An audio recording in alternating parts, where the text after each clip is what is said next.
दोस्तों, आज हम एक नए टॉपिक को कंप्लीट करते हैं। वो होता है प्रेसिडेंशियल रेफरेंस। ये क्या होता है हमारी कॉन्स्टिट्यूशन ऑफ इंडिया के अंदर में आर्टिकल 143 है, इसको बोलते हैं आई लव यू। ये कौन कौन प्यार करते हैं? ये प्यार करते हैं प्रेसिडेंट साहब सुप्रीम कोर्ट से।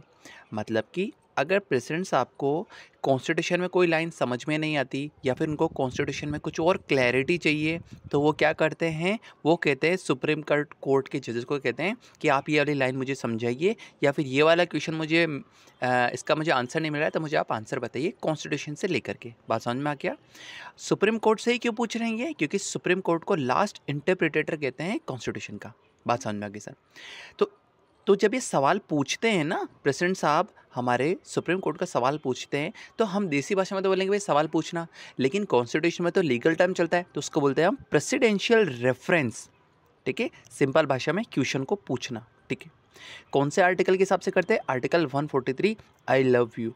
आई लव यू कौन किसके बीच में होगा? प्रेसिडेंट और कोर्ट, सुप्रीम कोर्ट के बीच में होगा। अच्छा ठीक है, तो अभी क्या हुआ ना, एक कंटेक्स्ट देखते हैं हम कि तमिलनाडु और गवर्नर के बीच में एक लफड़ा हो गया था। क्या हुआ था कि कोई भी जो बिल होता है ना, वो लॉ जब बनता है, वो एक्ट जब बनता है, जब वो स्टेट असेंबली में पास होगा और बाद में गवर्नर साहब उसमें साइन कर देंगे, तब जाके कोई भी बिल होगा जो वो लॉ बनेगा। तो तमिलनाडु ने कहा कि हम हमारे जो पब्लिक है, तमिलनाडु के जो रहवासी है, उनके लिए हम वेलफेयर की कुछ स्कीम ला रहे हैं, और चूँकि हम इलेक्टेड गवर्नमेंट है, हम डेमोक्रेटिक गवर्नमेंट है, तो पावर हमारे पास है कि हम उनके लिए वेलफेयर करें।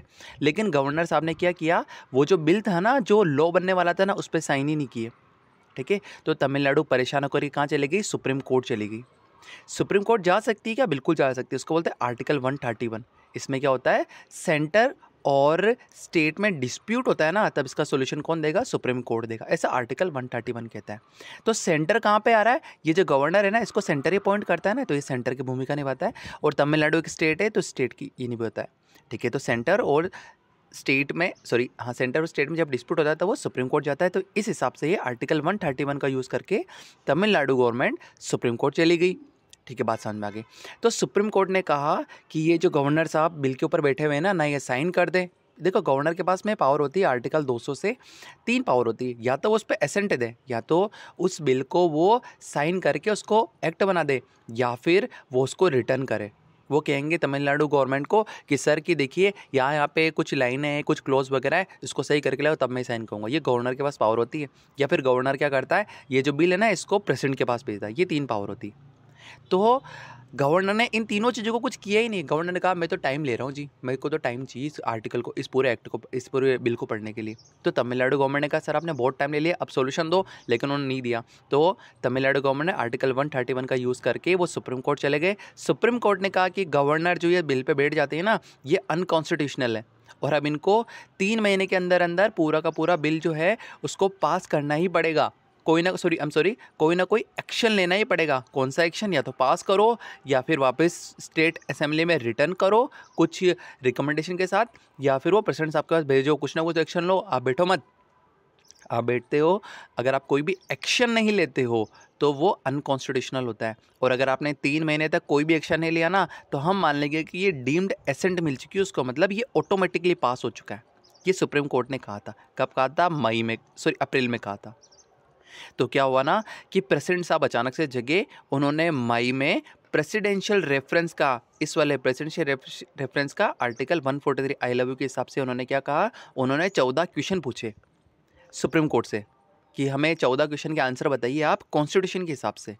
तो सुप्रीम कोर्ट ने 5 जज की एक बेंच बनाई, और इन्होंने इस प्रेसिडेंशियल रेफरेंस पे ना जजमेंट नहीं दिया, अपनी ओपिनियन दी। लेकिन ये ओपिनियन बाइंडिंग होगी पूरे सुप्रीम कोर्ट पे, हाई कोर्ट पे, लोअर कोर्ट पे, हर चीज़ पूरी इंडिया पे बाइंडिंग होगी। अब हम वो 14 के 14 ही क्वेश्चन एक बार देख लेते हैं। मैंने पूरी भूमिका बता दी, हम पढ़ते हैं।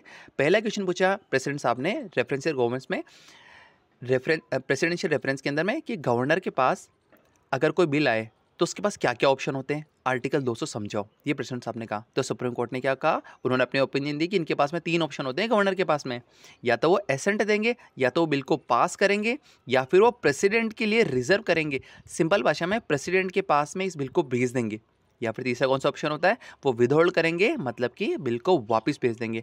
वापस भेजेंगे ना तो उसमें रीज़न के साथ वापस भेजेंगे, ऐसे मुंह उठा के नहीं भेज देंगे, उनको रीज़न बताना पड़ेगा कि ये वाली लाइन है ना मेरे को सही नहीं लग रही है, इसको करेक्ट करके लाओ। ये 3 ऑप्शन होते हैं गवर्नर के पास। सुप्रीम कोर्ट ने ऐसा कहा, बस वो चुपचाप इस बिल को रोक करके नहीं बैठेंगे, इस पर कुछ ना कुछ तो ये एक्शन लेंगे। इन तीनों में से कुछ ना कुछ एक्शन लेना ही पड़ेगा उनको, ठीक है ना। चुपचाप बैठने का वाला जो ऑप्शन है ना वो नहीं होगा, ठीक है। फिर जो था, फिर सुप्रीम कोर्ट ने प्रेसिडेंट साहब ने पूछा कि क्या गवर्नर को कैबिनेट की एडवाइस माननी पड़ती है बिल पे।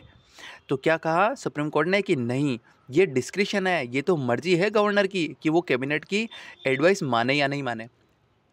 लेकिन 2 जगह एडवाइस होती है। देखो ये एडवाइस वर्ड है ना, इस एडवाइस वर्ड का इस्तेमाल बहुत गलत तरीके से हुआ है। कैसे हुआ है, जैसे कि आरपीएससी, जैसे यूपीएस होता है वैसे आरपीएससी ने एग्ज़ाम लिया, ठीक है। एग्ज़ाम लेने के बाद इसने रिकमेंडेशन दी कि हाँ भाई हम कुछ जनों को सेलेक्ट करते हैं, ठीक है। तो अब क्या हुआ, ये सिलेक्शन के बाद में जाती है, ये बिल जाती है, ये जो लिस्ट होती है ये जाती है स्टेट गवर्नमेंट के पास में। फिर स्टेट गवर्नमेंट एडवाइस करते हैं, किसको करते हैं, जैसे कि यहाँ पे राजस्थान गवर्नमेंट के पास जाएगी, फिर राजस्थान गवर्नमेंट के पास जाने के बाद ये जाएगी गवर्नर के पास में, और गवर्नर इसको साइन कर देंगे। देखो ये जो एडवाइस है ना, ये आरपीएससी वाली, कि आरपीएससी ने एग्ज़ाम लिया, उससे आरएस वगैरह सेलेक्ट हुए, वो स्टेट गवर्नमेंट के पास गई और स्टेट गवर्नमेंट में एडवाइस दिया, ये वाली एडवाइस तो मैंडेटरी है, समझ में आ गया। लेकिन जब ये वाले किसी बिल पे एसेंट देना है नहीं देना, किसी बिल को रिजर्व करना है नहीं करना, या बिल को भेजना है भेजना, ये वाली जो एडवाइस है ये एडवाइस मैंडेटरी नहीं है। मतलब कि जो हमारे कॉन्स्टिट्यूशन जिन्होंने बनाया ना, उन्होंने एक ही वर्ड के 2 मतलब डाल दिए हैं कि एक जगह मैंडेटरी देना है और एक जगह मैंडेटरी नहीं देना है। बात समझ में आ गई? बिल्कुल आ गई। तो जब बात होती है बिल की, कि बिल पे एसेंट दें या नहीं दें, बिल को रिजर्व करें या नहीं करें, पेशेंट के पास भेजे ना भेजें, या फिर बिल को वापस भेजे ना भेजें, ये चीज़ मैंडेटरी नहीं है। कि जो यूनियन कैबिनेट है ना, या फिर जो स्टेट गवर्नमेंट होती है, वो ऐसा गवर्नर पे दबाव नहीं बना सकती कि आप साइन करके दो या फिर वापस भेजो। यहाँ पर डिस्क्रिशन है पूरी की पूरी गवर्नर के पास में। लेकिन जब आरपीएस से सेलेक्ट कर दी या फिर कोई और डिपार्टमेंट वगैरह ऐसा होता है ना, तब स्टेट गवर्नमेंट के पास में बिल जाता है, सॉरी वो एग्जाम की रिजल्ट जाती है, फिर वो गवर्नर के पास जाती है, फिर गवर्नर एसेंट देते हैं। तो यहाँ पर एडवाइस ही लिखा हुआ है, उसको मैंडेटरी बताया गया। एक कॉन्स्टिट्यूशन में एक वर्ड के 2 मतलब बताए गए, इसलिए कन्फ्यूजन क्रिएट हुआ ये पूरा। फिर क्या पूछा है प्रेसिडेंट साहब ने, उन्होंने कहा कि गवर्नर का जो डिसीजन होता है, क्या उसे कोर्ट में चैलेंज कर सकते हैं क्या। मतलब कि गवर्नर ने कह दिया कि हाँ मैं इस बिल को एसेंट देता हूँ, मैं पास करता हूँ, तो क्या इस एसेंट पे क्या सुप्रीम कोर्ट पे कोई चैलेंज कर सकता है। तो उसने कहा कि जो डिसीजन लेंगे ना गवर्नर साहब, वो 2 तरह के डिसीजन लेंगे। एक तो ये डिसीजन लेंगे कि इन्होंने ये एसेंट दिया, ठीक है, या फिर उन्होंने कोई भी एक्शन नहीं लिया। तो जैसे कि गवर्नर के पास एक बिल गया, तो गवर्नर साहब ने एसेंट दे दिया, मतलब कि उन्होंने कह दिया कि हाँ मैं इस बिल को पास करता हूँ। तो सुप्रीम कोर्ट ये नहीं पूछे कि बताओ कि तुमने इसको एसेंट क्यों दिया। बात समझ में नहीं है। वो ये नहीं कहेंगे कि तुमने एसेंट क्यों दिया भाई, क्या रीज़न था आपका एसेंट देने का। सुप्रीम कोर्ट ये नहीं पूछ सकती कि क्यों लिया ये डिसीजन। इस पर तो सुप्रीम कोर्ट कुछ भी बात नहीं करेगी कि बताओ भाई कि ये एसेंट क्यों लिया आपने, बताओ गवर्नर साहब। तो वो तो गवर्नर की पूरी डिस्कशन है कि वो एसेंट ले या नहीं ले, उनकी मर्जी है, वहाँ पे बात नहीं कर सकते। लेकिन इन्होंने कोई अगर ये इनएक्शन होता है कि चुपचाप बैठे रहते हैं ना, तो वो चीज़ करना गलत है। तो कोर्ट बोल सकती है उस समय पर कि अब काम कीजिए गवर्नर साहब, आप ऐसे इनएक्शन में चुपचाप नहीं बैठ सकते हो। बात समझ में आ गई। लेकिन इस डिसीजन क्यों लिया है बताइए, कि बताओ आपने वापस क्यों भेजा, तो कोर्ट ये नहीं कहेगा कि भाई आपने वापस क्यों भेज दिया। वो तो डिस्कशन है गवर्नर का, गवर्नर पे सुप्रीम कोर्ट इसी की बात नहीं करेगा। लेकिन इसने एक्शन नहीं लिया ना, तब हाँ तब सुप्रीम कोर्ट कहेगी कि प्लीज़ एक्शन लीजिए। सारे क्वेश्चन समझ में आ रहे होंगे आई थिंक। आर्टिकल 361 होता है, ये कहता है कि गवर्नर को कुछ इम्यूनिटी मिलती है। कैसी इम्यूनिटी, क्रिमिनल केस की इम्यूनिटी मिलती है, सिविल केस की इम्यूनिटी मिलती है। मतलब कि फॉर एग्जांपल कोई पर्सन था, उसने मर्डर कर दिया, ठीक है, और पूरी दुनिया ने उसका मर्डर करते हुए देख लिया, लेकिन गवर्नमेंट ने उसको गवर्नर बना दिया, ठीक है। जैसे कि एक शाम पहले तो उसने मर्डर कर दिया, एक शाम बाद उसको गवर्नर बना दिया। जैसे ही गवर्नर बनाया ना, तो इस पर क्रिमिनल केस बनेगा ही नहीं। ये वाला जो क्रिमिनल केस है ना मर्डर वाला, ये बनेगा ही नहीं। क्यों? क्योंकि इनको 361 से इम्यूनिटी मिलती है। समझ में आया नहीं आया? पूरी दुनिया को पता है किसने मर्डर किया हुआ है, लेकिन तब भी उन वाले गवर्नर पे कभी भी केस नहीं बनेगा जब तक वो गवर्नर बने हुए। जैसे ही ये गवर्नर खत्म उतरे गवर्नर की सीट से, hand to hand criminal case लग जाएगा। समझ में आएगा कि नहीं आया? मर्डर कर दिया है, गवर्नर बन गए हैं तो भी केस नहीं लगेगा। अगर गवर्नर बनते हुए भी मर्डर कर दिया तब भी केस नहीं लगेगा, क्रिमिनल केस लगता ही नहीं इन पे। समझ में आया? चाहे इन्होंने पहले किया हो चाहे इन्होंने बाद में किया हो, इन पे क्रिमिनल केस नहीं लगेगा। ये पूरे इम्यून हो जाते हैं, ये आर्टिकल 361 देता है। लेकिन क्या गवर्नमेंट किसी मर्डर को गवर्नर बनाएगी? नहीं बनाएगी। ये सेंट्रल गवर्नमेंट की मर्जी होती है किसको बनाना है किसको नहीं बनाना। लेकिन वो बना दिया ना, तो उसको इम्यूनिटी मिल जाएगी चाहे वो कुछ भी हो। इसको 361 इम्यूनिटी बोलते हैं। मतलब ये पर्सनल इम्यूनिटी है। प्रेसिडेंट ने पूछा कि यार कि हमें तो इम्यूनिटी मिली हुई थी, तो सुप्रीम कोर्ट क्यों बोल रही है? तो सुप्रीम कोर्ट ने कहा कि ये पर्सनल इम्यूनिटी मिली है आपको सिविल केस और क्रिमिनल केसेस से, लेकिन अगर ऑफिस काम नहीं कर रहा है, उसने बिल पे वो इनएक्शन है, वो कोई एक्शन नहीं ले रहा ना, तब कोर्ट कहेगी कि भाई आप एक्शन लीजिए, तब वहाँ पे आपको इम्यूनिटी नहीं मिलेगी। क्यों नहीं मिलेगी? क्योंकि यहाँ पर जो इंडिया है ना वो कॉन्स्टिट्यूशन चलेगा, ये डेमोक्रेसी है इंडिया में, आपकी डिक्टेटरशिप नहीं चलेगी यहाँ पे कि आपने एक्शन नहीं लिया तो कोर्ट चुपचाप बैठी रहेगी। नहीं, कोर्ट वहाँ पे बोलेगी आपको इम्यूनिटी मिलेगी सिविल केस और क्रिमिनल केसेस में, लेकिन आपको बिल पे कोई ना कोई तो एक्शन लेना ही पड़ेगा। ठीक है। कोर्ट क्या गवर्नर को टाइम लिमिट दे सकता है क्या? जैसे वहाँ पे बताया था कि 3 महीने में अगर आपने एसेंट नहीं किया तो डीम्ड एसेंट मान लेंगे, अपने आप ही वो मान जाएगा, अपने आप ही मान लेंगे कि अभी बिल पास हो गया। क्या कोर्ट इस तरह के गवर्नर को डिसीजन दे सकता है? तो पहले तो मई में क्या कहा था सुप्रीम कोर्ट ने कि हाँ 3 महीने के अंदर आप एक्शन नहीं लोगे ना तो हम मान लेंगे कि वो डीम्ड एसेंट है, मतलब कि वो अपने आप ही ऑटोमेटिकली पास कर दिया जाएगा। और गवर्नर को टाइम लिमिट देगी, 3 महीने के अंदर कुछ ना कुछ एक्शन लेने पड़ता है। तो जो प्रेसिडेंट साहब ने कहा कि क्या गवर्नर के ऊपर कोई भी कोर्ट इस तरह की टाइम लिमिट बांध सकता है क्या, तो अब ये पलट गए। सुप्रीम कोर्ट ने कहा कि नहीं, अब हम किसी भी गवर्नर पे या किसी प्रेसिडेंट के ऊपर में हम ये टाइम लिमिट नहीं सेट कर सकते हैं। अप्रैल में दिया था पहले तो इन्होंने कि हाँ कि सुप्रीम कोर्ट गवर्नर पे टाइम लिमिट सेट करेगा 3 महीने की, लेकिन अब इसे वापस ओवरटर्न कर दिया नवंबर में। जो 20 नवंबर को 5 जज ने अपना ओपिनियन दिया, उसमें ओवरटर्न कर दिया कि हाँ कि नहीं हमने तो पहले गलती कर दी थी, ऐसा हम नहीं कर सकते, हम किसी भी गवर्नर पे टाइम लिमिट सेट नहीं कर सकते। लेकिन गवर्नर को एज सून एज पॉसिबल उस वाले बिल पे एक्शन लेना ही पड़ेगा। अरे आप पास मत करो, कोई दिक्कत नहीं, आप एसेंट मत दो, लेकिन रिटर्न तो कर दो रीजनिंग के साथ कि हम इस वजह से कर रहा हूँ ताकि स्टेट असेंबली उस वाले बिल पे कुछ काम करे, ताकि लोगों की वेलफेयर हो चुके। लेकिन अगर आपने एज सुन एज पॉसिबल पे एक्शन नहीं लिया, तब कोर्ट कहेगी कि आपकी कोई इम्यूनिटी नहीं है, काम करो जा करके। ठीक है। क्या प्रेसिडेंट का डिसीजन होता है जो आर्टिकल 201 से बनता है? आर्टिकल 201 क्या कहता है कि या तो प्रेसिडेंट एसेंट देंगे या फिर वो भी रिटर्न कर देंगे रीजन के साथ में। ठीक है ना। तो प्रेसिडेंट का जो डिसीजन होता है आर्टिकल 201 में, क्या कोर्ट में वो चैलेंज हो सकता है कि नहीं हो सकता चैलेंज? बिल्कुल सही बात है। क्या गवर्नर ने एक्शन ले लिया किसी बिल पे तो वो चैलेंज होगा? क्या बिल्कुल नहीं होगा। लेकिन अगर एक्शन लिया ही नहीं तब क्या सुप्रीम कोर्ट में चैलेंज होगा? बिल्कुल होगा। तो सुप्रीम कोर्ट कहेगा गवर्नर को चलो काम करो। समझ में आया नहीं आया? बिल्कुल सही। ये चीज़ प्रेसिडेंट के साथ, प्रेसिडेंट साहब ने एक्शन ले लिया ना, चाहे उन्होंने पास किया चाहे उन्होंने रिटर्न किया, भाई अगर कुछ भी किया तो उनकी मर्जी, वो डिस्कशन है, वहाँ पे सुप्रीम कोर्ट नहीं कह सकती। लेकिन कोई एक्शन नहीं ले रहे हो ना, तब सुप्रीम कोर्ट कहेगी चलो तो काम करो। ठीक है। अगला क्वेश्चन कहता है कि प्रेसिडेंट को भी क्या टाइम लिमिट लगा सकती है क्या कोर्ट? नहीं लगा सकती। पहले प्रेसिडेंट और गवर्नर दोनों पे टाइम लिमिट लगी थी 3 महीने की। 3 महीने में एक्शन लेना ही है, एक्शन नहीं लिया तो डीम्ड एसेंट हो जाएगा, अपने आप ही बिल पास हो जाएगा। और वो वाली लिमिट भी वापस हटा दी, ओवरटर्न कर दिया गवर्नर पे और इस पे। चलो बात समझ में आ गई। जब गवर्नर बिल को प्रेसिडेंट के पास भेजता है तब क्या प्रेसिडेंट को सुप्रीम कोर्ट की एडवाइस लेनी पड़ती है क्या? देखो क्या होता है ना, गवर्नर कभी कभार क्या करता है, बिल को वो प्रेसिडेंट के पास भेज देता है, या तो वो एसेंट दे देगा या फिर रिटर्न कर देगा या फिर वो बिल को प्रेसिडेंट के पास भेजता है। तो अगर गवर्नर ने प्रेसिडेंट के पास भेज दिया आर्टिकल 200 की पावर लेकर के, इसमें 201 की पावर है प्रेसिडेंट के पास और 200 की पावर है, आर्टिकल 200 की पावर है गवर्नर के पास। ठीक है। तो गवर्नर ने अगर प्रेसिडेंट के पास भेजा है ना, तो प्रेसिडेंट के पास में ऑप्शन होता है एक कि वो सुप्रीम कोर्ट की एडवाइस ले सकता है।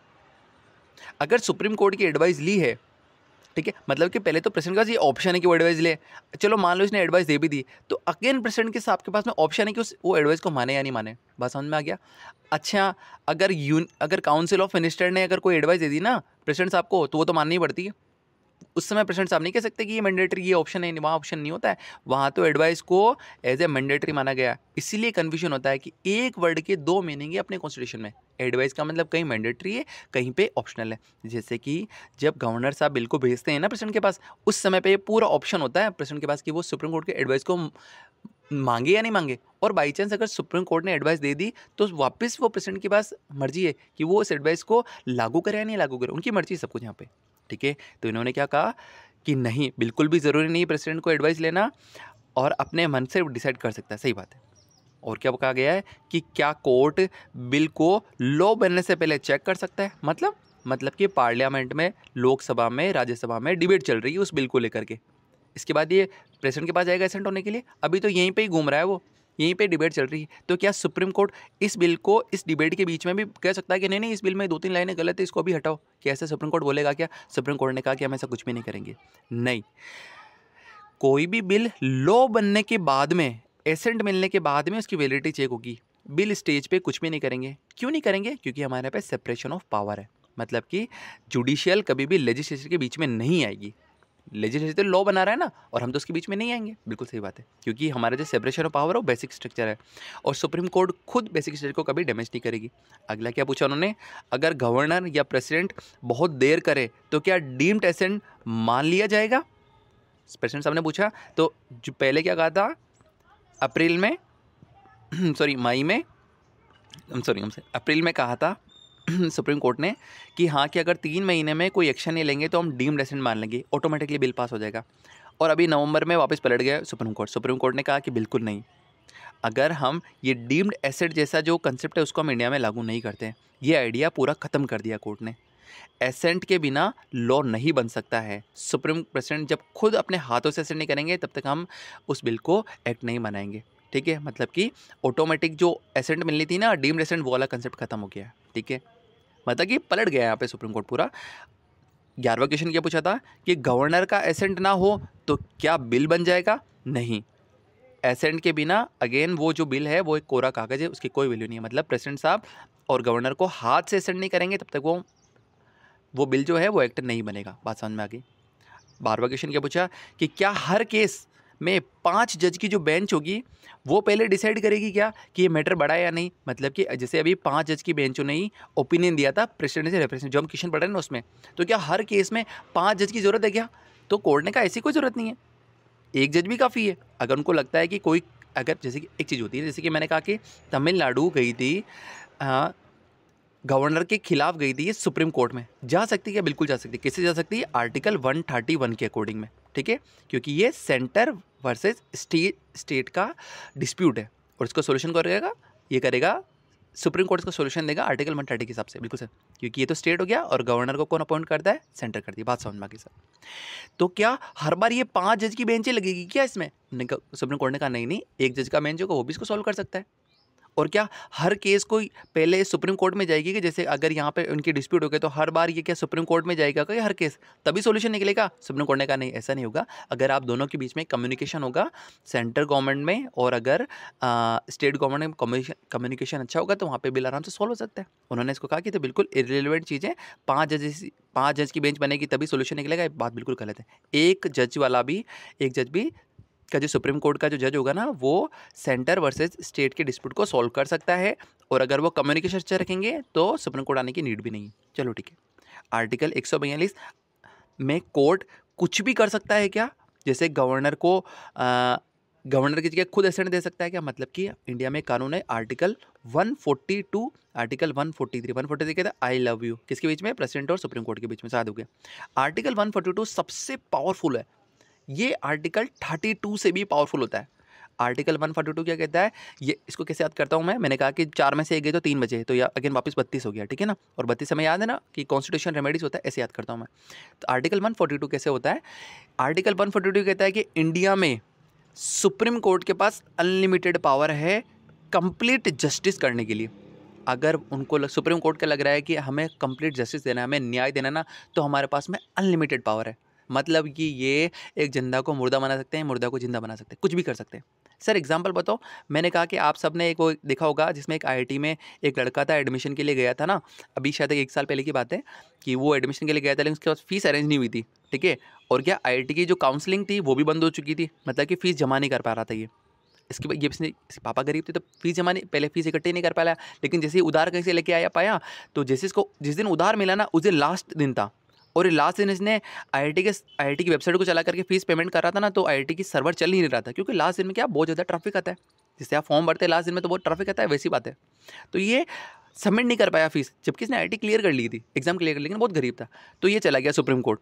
इसने कहा कि सर आप आर्टिकल 142 को इस्तेमाल कीजिए और प्लीज़ मेरे को जस्टिस दीजिए, क्योंकि ये तो कोई कारण है। इसमें क्या केस बना था? वो लड़का जो था वो आईआईटी के खिलाफ में गया, तो क्या कहता? उसने कहा कि सर लास्ट दिन था तो बहुत ट्रैफिक था तो मैं फीस नहीं जमा, इसमें तो कोई लॉ ही नहीं है। तो सुप्रीम कोर्ट ने कहा कोई बात नहीं, हम आर्टिकल 142 को इस्तेमाल करेंगे और आपके लिए हम आईआईटी में एक नई सीट बना देंगे। इसके लिए एक एक्स्ट्रा सीट इंक्लूड होगी। अगर फॉर एग्जांपल आईआईटी में गवर्नमेंट कहती है कि हम 500 बच्चों का एडमिशन लेंगे, लेकिन इसके लिए एक सीट सुप्रीम कोर्ट ने बना दिया, ने कहा कि हम कंप्लीट जस्टिस देंगे, ये होता है, ठीक है। तो क्वेश्चन ये पूछा गया, तो जैसे कि अगर आर्टिकल 142 का अनलिमिटेड पावर है, अच्छा क्या ये पावर हाई कोर्ट के पास होती क्या, नहीं होती। क्वेश्चन कभी आता है कि आर्टिकल 142 अनलिमिटेड पावर क्या हाई कोर्ट के पास होगी, नहीं होगी, सिर्फ सुप्रीम कोर्ट के पास होगी। तो क्या कोर्ट कुछ भी कर सकता है, मतलब क्या गवर्नर की जगह सुप्रीम कोर्ट खुद ऐसे नहीं दे देंगे क्या, उन्होंने कहा नहीं, हम ऐसा नहीं कर सकते। कॉन्स्टिट्यूशन का जो रूल्स है ना, कॉन्स्टिट्यूशन के बड़े रूल्स हैं, जैसे कि एसेंस वगैरह हो ना, वहाँ पर आर्टिकल 142 काम नहीं करेगा। मतलब कि अगर कोई बिल को एक्ट बनाना है तो वहाँ पे 142 का हम यूज़ नहीं कर सकते, वहाँ पे तो कॉन्स्टिट्यूशन में क्लियरली लिखा हुआ है कि ये करो तभी काम होगा, मतलब कि गवर्नर या प्रेसिडेंट के साइन लेके हो तभी वो बिल एक्ट बनेगा, तो हमें यही करना पड़ेगा। आर्टिकल 142 वहाँ पे बाईपास नहीं करेगा, ठीक है। और क्या कहा कि सेंटर और अगर स्टेट में कोई डिस्प्यूट हो जाता है तो सिर्फ क्या आर्टिकल 132 से ही सोल्व होगा क्या, तो इस पर भी कोर्ट ने अपना जवाब नहीं दिया। आर्टिकल 131 क्या कहता है कि अगर सेंटर और स्टेट में डिस्प्यूट होता है तो वो सुप्रीम कोर्ट जाएंगे और सुप्रीम कोर्ट सोल्यूशन देगा, जैसे कि कावेरी का रिवर वाला डिस्प्यूट, वो भी 131 के अकॉर्डिंग यहाँ गया था। और ये जो अभी तमिलनाडु वाला था ना वर्सेस गवर्नर वाला, ये भी 131 के हिसाब से गया था। तो प्रेसिडेंट साहब ने कहा कि जो सेंटर और स्टेट में हमेशा डिस्प्यूट होते रहते हैं क्या वो 131 से सॉल्व होंगे, तो यहाँ पर सुप्रीम कोर्ट साइलेंट है। सुप्रीम कोर्ट ने कहा कि नहीं, बाद में बताना, हम बाद में बताएंगे, अभी कुछ नहीं बताएंगे, ठीक है। इस पर कोर्ट ने कोई जवाब नहीं दिया, क्योंकि सही बात है ना, डिस्प्यूट होगा तो 131 के हिसाब से तो सोल्यूशन मिलेगा, सही बात है। इसमें तो इसमें बताने की जरूरत ही नहीं थी। यहाँ पे समरी क्या है कि गवर्नर बिल को मार नहीं सकता है, या तो एक्शन लेना ही पड़ेगा, इनएक्शन नहीं हो सकता है। वहाँ पे इनएक्शन होगा तो सुप्रीम कोर्ट जग जाएगी, यहाँ पे इम्यूनिटी काम नहीं करेगी उनकी, और जल्दी डिसीजन लेना पड़ेगा, ठीक है। लेकिन फिक्स टाइम यहाँ पे अगेन बताया नहीं है, जैसे पहले 3 मंथ का टाइम था ना, अभी सुप्रीम कोर्ट यहाँ पे चुप है, ठीक है। डिस्क्रिप्शन है उनका, किनका, गवर्नर और प्रेसिडेंट का लेने का, लेकिन इनएक्शन अलाउ नहीं है। ऐसा नहीं कि चुपचाप बैठ जाओगे, और एसेंट के बिना लॉ नहीं बन सकता है कभी भी। यही आर्टिकल था। Thank you.